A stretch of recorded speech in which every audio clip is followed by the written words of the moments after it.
How much you bench? Don't know. Why not? Because it's stupid.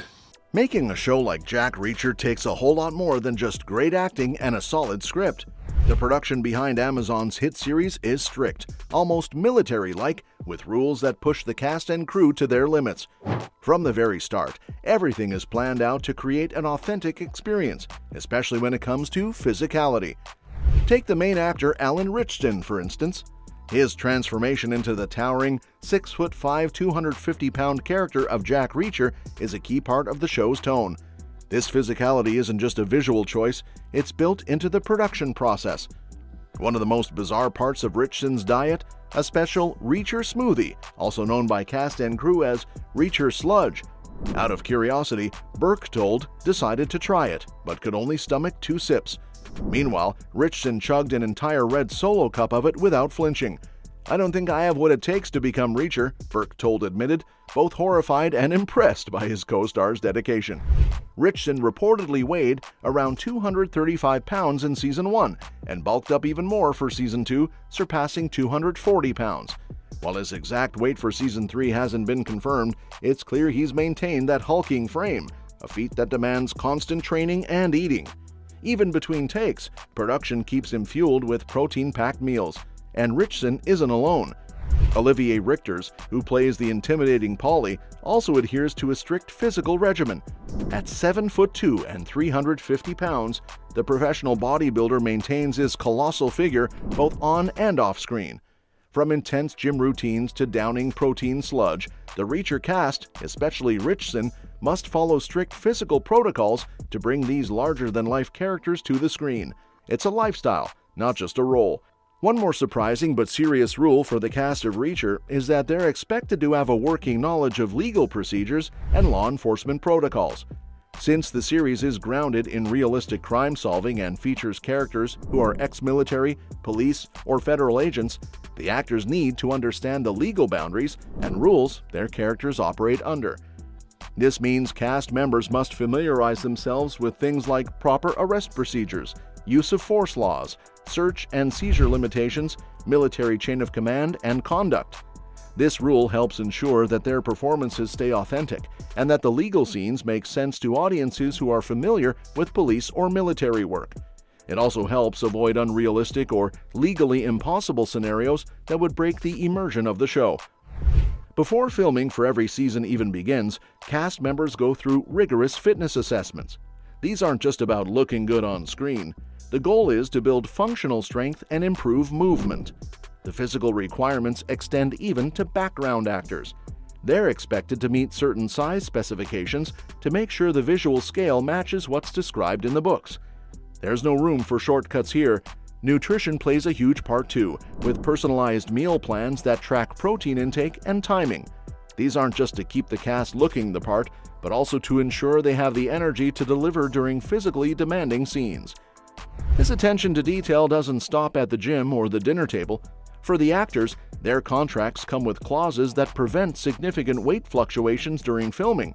This may seem extreme, but it's essential to maintain the consistency needed for a show where physical presence is such a key part of the storytelling. The fight scenes are perhaps the most demanding part of the production. Cast members have to go through a minimum of 4 weeks of specialized fight training before filming starts, no matter their previous experience. And once on set, the stunt coordinator has veto power over casting decisions if the actors can't safely perform the required fight techniques. Unlike other shows that rely on quick cuts or camera tricks, Reacher takes a different approach, using extended single-take fight sequences. These require perfect execution from every actor involved because every punch, block, and fall is meticulously choreographed. There's no room for improvisation during these scenes either. The actors can't go off script in terms of their movements. Every action has to be performed exactly as it's planned. It's not just about artistic expression, it's about safety. In fact, safety is taken so seriously that the production goes through a thorough approval process for every stunt. 4 separate departments, safety officers, stunt coordinators, insurance representatives, and directors must sign off before a stunt is executed. This attention to detail may slow things down, but it ensures that safety always comes first, even if it means delaying production. They've even got a policy for rehearsals called the 3 strikes rule, which applies to high-impact scenes. Any combat move has to be executed 3 times in slow motion before actors can attempt it at full speed. Rehearsals are tightly controlled too. Actors can't practice stunts outside designated rehearsal areas. This ensures everything is done under the right supervision. To further protect the cast, a dedicated medical team trained in combat-related injuries is on set at all times. The specialized care is more than just precautionary, it's essential given the nature of the show. There are also specific requirements for water scenes. Before filming in cold water for Season 3, the entire stunt team underwent specialized training. And on top of that, the cast has to pass swimming proficiency tests, no matter if their character is ever expected to get in the water. It's all part of ensuring everyone on set is prepared for any emergency situation. One of the most interesting aspects of Reacher's production process is the Fresh Eyes policy. This involves bringing in safety personnel who haven't been part of the planning stages to evaluate stunts from an independent perspective. This extra layer of scrutiny helps catch risks that might get overlooked after repeated rehearsals. Stunt performers have praised this approach, saying it's much more thorough than what they've encountered in other action productions. When it comes to dialogue, the production takes a less is more approach. The writers stick to a rule called the economy of words, which means they cut down on unnecessary dialogue. If a character can make their point in fewer words, the script is adjusted. This is especially true for Reacher himself, whose stoic, concise style of communication is considered central to his character.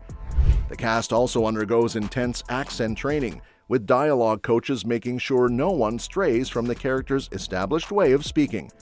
Even military terminology is closely monitored by technical advisors to ensure accuracy in pronunciation and usage.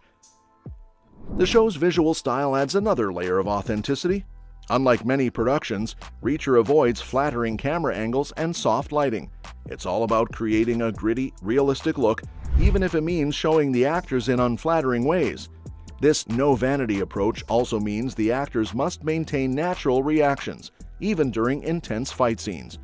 Pain, for example, is depicted in a medically accurate way, rather than exaggerated for dramatic effect. Finally, the wardrobe department follows a calculated ordinariness rule. Rather than allowing actors to wear more stylish or flattering costumes, they ensure that the clothing looks lived in and aged.